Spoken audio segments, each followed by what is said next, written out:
एक जंगल में पीपल का पेड़ था। उस पेड़ पर एक चील अपने घोंसले में रहती थी।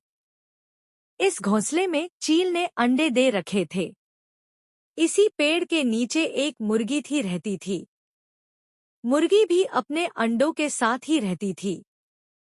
एक दिन पेड़ से चील के अंडों में से एक अंडा नीचे गिर गया और वह अंडा मुर्गी के अंडों में जा गिरा। समय बीतने लगा, अंडा फूटा और चील का बच्चा अंडे से बाहर निकला।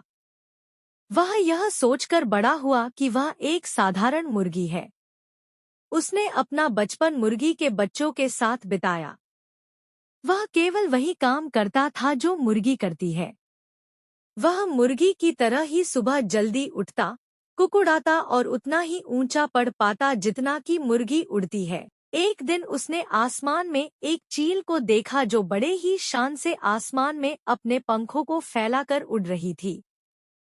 यह देखकर उसने अपनी मुर्गी माँ से पूछा, यह कौन है जो आसमान में इतनी ऊंचाई पर उड़ रही है? मुर्गी माँ ने उसे बताया कि वह चील है।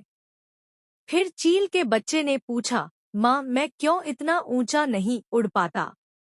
मुर्गी माँ ने जवाब दिया कि तुम इतना ऊंचा नहीं उड़ सकते क्योंकि तुम एक मुर्गे हो। चीन के बच्चे को यह सुनकर बुरा लगा, लेकिन वह अपनी माँ की बात मान गया। उसने कभी भी अपने पंखों को एक ऊंची उड़ान के लायक मजबूत नहीं बनाया और एक दिन वह मर गया। दोस्तों, इस कहानी से हमें यह सीखने को मिलता है कि हम बिना कोशिश किए ही हार मान लेते हैं और जो है उसी में ही एडजस्ट करने की कोशिश करते हैं।